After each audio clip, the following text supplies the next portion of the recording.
Zakwedi, en direct de Ndavola. Direction Mamoudzou aujourd'hui où nous recevons Salim Naouda. Bonjour messieurs. Bonjour Yumna, bonjour à tous. Effectivement, on sera avec Salim Naouda ce matin, mais également Rafza Issoufali, donc au nom du collectif de l'intersyndicale. Madame, bonjour. Monsieur, bonjour. Bonjour.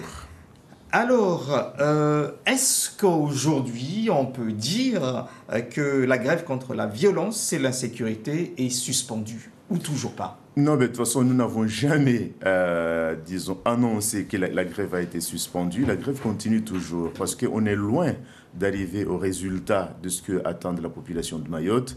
Sachant que la première question qui était évoquée, ou la première revendication, c'était une question de l'insécurité.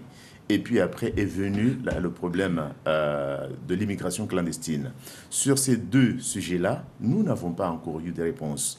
Il est inadmissible que l'État français se fasse dicter sa démarche par l'État comorien sur les expulsions des immigrés clandestins dans ce département. Mais en même temps, sur les mesures qui ont été prises par le parquet, nous condamnons la mesure parce que nous savons qu'il n'y a pas que les Maoris qui hébergent sur leur terrain des clandestins ou des personnes en situation irrégulière dans le département, mais il y a des occupations qui sont faites sur les terrains de l'État, sur les terrains des communes et sur les terrains de la collectivité départementale. Donc, s'il y a une action à mener, c'est sur ces premières parcelles auxquelles il fallait, engager des actions. Et puis après, on a la fameuse histoire Bacholo. Pourquoi le préfet, quand nous avons eu des discussions, avait pris l'engagement d'agir vite sur ce terrain-là, et pourquoi au jour d'aujourd'hui, il n'y a pas eu d'action pour que les propriétaires de ce terrain puissent acquérir leur terrain. Donc, il y a des mesures qui sont engagées contre les Mahorais, et tout ce qui est pour les Mahorais n'ont pas encore été mis en application. Donc, c'est ce que nous attendons. Donc, nous dénonçons tout simplement qu'il y a une grève qui est en cours, d'ailleurs qui n'est pas encore suspendue, et que l'État joue au pourrissement de ce mouvement, et la population est très consciente et est prête à réagir. Alors l'intersyndicale et le collectif ont été discrets ces derniers jours. Peu de communication depuis la rencontre des élus avec le Premier ministre à Paris le 19 avril dernier. Vous êtes réunis hier ensemble, j'ai cru comprendre. Quelles sont les conclusions qui sont sorties de cette rencontre, Rafza? Tout d'abord, c'était pour faire c'était pour rendre à notre collègue le compte-rendu du retour de notre mouvement par rapport à comment on a été dirigé, et que je tiens aujourd'hui à dire aux Mahorais qu'aujourd'hui, on avait dit qu'on allait voir notre élu national, ceux qui étaient présentés là-bas, et qu'on allait voir aussi les conditions de vie, on allait présenter les conditions de vie des Mahorais par rapport à notre élu qui était présent à Métropole. Et que le compte-rendu, la forme n'était pas satisfaisant aux Mahorais par rapport à ce qui a été dit par le Premier ministre. Aujourd'hui, c'est pour passer sur une autre phase. C'est pour taper plus haut. On a étudié comment faire pour mener une autre forme de mouvement pour qu'on soit attendu aujourd'hui. Nous, notre proposition, on a dit que voilà, nous avons décidé d'aller au vote. Nous allons faire une vote à toutes les Mahorais pour dire que voilà, puisqu'il n'y aura pas, de, comment dirais-je, il n'y aura pas de, le dossier, il n'y aura pas de réponse parce qu'aujourd'hui, si on fait une préavis, et si on fait une grève, on attend que le dossier soit discuté. Ce n'est pas le cas aujourd'hui. Nous avons décidé de mener nous-mêmes les négociations et de trouver une solution aux Mahorais. C'est l'objectif. Alors, du coup, est-ce que ça veut dire que... on a compris, vous êtes déçus sur la forme et le fond de la rencontre qui s'est tenue à Paris. Par ailleurs, vous n'étiez pas conviés puisque vous ne devez pas être à Paris. Vous avez fait un petit forcing en allant sur place et vous n'avez pas été reçus à Matignon. Est-ce que ça veut dire que pour vous, tout ce qui a été fait là-bas est à mettre de côté, parce que d'après ce qu'on entend, d'après ce que dit Ravza, Salim Naouda, vous allez mener une autre forme de négociation. Ben, vous savez, moi, ce déplacement a été riche pour nous, organisateurs du mouvement contre l'insécurité, pour la paix dans ce département, tout simplement parce que déjà, le déplacement nous a permis d'organiser une conférence de presse au niveau national avec la présentation de nos délégués au niveau national. C'était quelque chose de positif qui vont relayer par la suite la situation. Ils l'ont déjà fait depuis le début du mouvement, mais avec notre présence à Métropole, ça a été accentué. Et puis après, nous avons pu, lors de notre déplacement vers Matignon, parce que le matin, nous nous sommes déplacés vers Matignon, voir l'image et le comportement de nos élus vis-à-vis des revendications que nous portons depuis un certain temps. Nous avons été très déçus. Parce que la veille, nous avons demandé à les rencontrer, à ce qu'on puisse discuter. Ce n'était pas une forcing absolument qu'on aille à Matignon pour discuter, mais au moins qu'on ait un moment d'échange pour mettre en concordance les points de vue, parce que sachant qu'à Mayotte, nous n'avons pas eu le temps de travailler ensemble, parce que l'État et le gouvernement a fait en sorte pour qu'on soit divisé localement. Les élus ont joué ce jeu de division, malheureusement, et arrivé à Paris, nous avons tenté de nous voir la veille, le 18, pour une préparation, pour mettre en commun les points de vue, pour mettre en commun soit les avancées ou les déceptions. Malheureusement, les élus, ils ont refusé. Et le jour, quand on s'est pointé devant l'entrée de Matignon, ils sont passés, à peine, pour certains, ils nous ont complètement ignorés.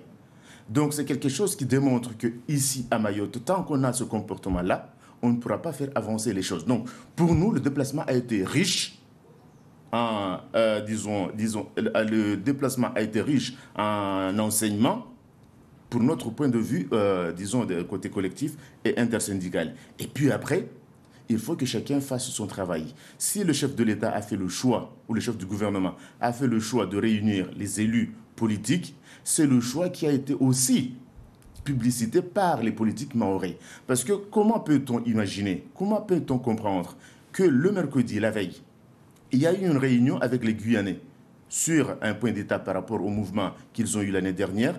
Il y avait les syndicats, les collectifs et les élus. Pourquoi ce n'est pas possible à Mayotte? Parce que, tout simplement, on n'arrive pas, et une fois élu, à mettre de côté sa casquette d'élu et penser au développement de Mayotte. Ce que nous avons pu aussi constater, parce que nous avons eu l'occasion de discuter avec un élu après la réunion, c'est lui qui nous avait conviés, c'est Mansour Kamardine. Après qu'on ait discuté, il nous avait fait part de leur déception aussi par rapport aux annonces qui ont été faites. Parce que les annonces... Ce n'est pas pourtant ce qu'on a eu l'impression... Il y a ce qu'il nous a dit, il y a ce qu'il peut afficher publiquement. Donc, lui, il nous a confié qu'il y a une déception parce que toutes les mesures attendues pour Mayotte, le développement des infrastructures à Mayotte n'a pas été annoncé, n'a pas été appuyé par Mme Borne, Elisabeth Borne, qui est le ministère du Transport. Quand on parle de l'aéroport, à part l'annoncer de la chose qu'on connaît déjà, la sécurisation de l'aéroport, de la piste, c'est pas ce que les Mahorais attendent. Les Mahorais attendent une piste longue.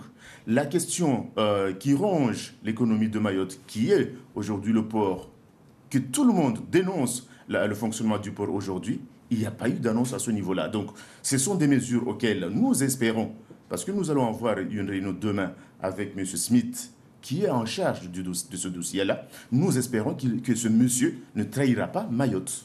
Alors, que vont devenir les 101 mesures du coup de la plateforme que vous avez essayé de porter?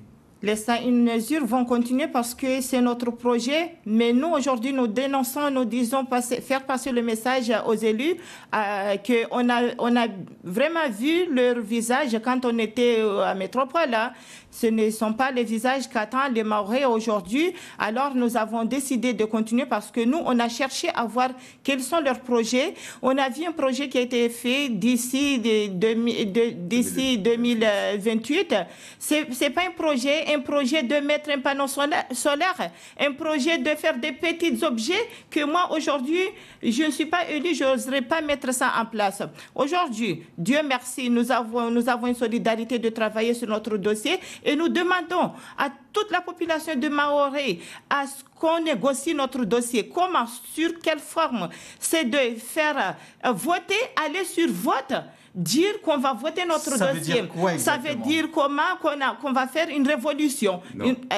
Pour expliquer la décision qui a été prise hier par l'intersyndicale et les collectifs, nous allons organiser un référendum, de consulter toute la population, parce que le référendum populaire, c'est accepté par la Constitution.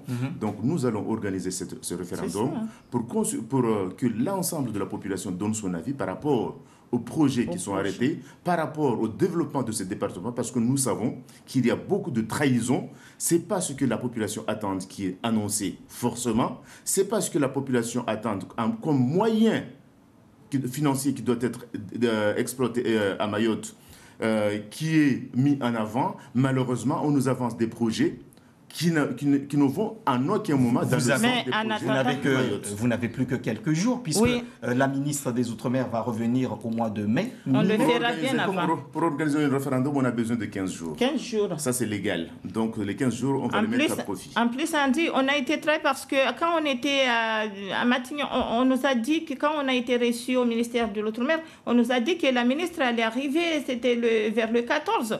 Et là, on attend le préfet nous dire que, voilà, la ministre arrivera le 26, même si on rappelle bien au Maoré, c'est une période de Ramadan, mais on tient à ce qu'on travaille sur notre dossier. Aujourd'hui, c'est de faire passer le message. Nous allons sensibiliser massivement la population maoré à ce qu'on fasse des actions.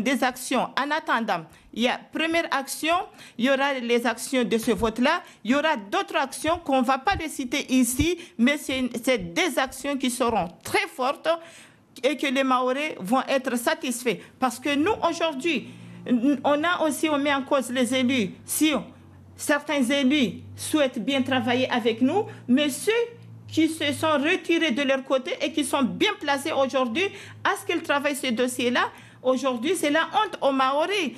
On n'était pas, nous, quand on est déplacé à métropole, il n'y avait pas Balash, Rafza, je ne sais pas, Salim Naouda, mais c'est la population maoré qui est mise à genoux. Nous, aujourd'hui, nous disons aux Maorés qu'il y a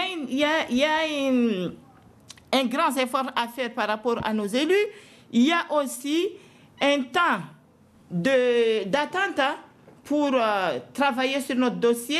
Ça demande tout simplement de la patience. Ça demande aussi de l'encouragement, ça demande beaucoup de choses.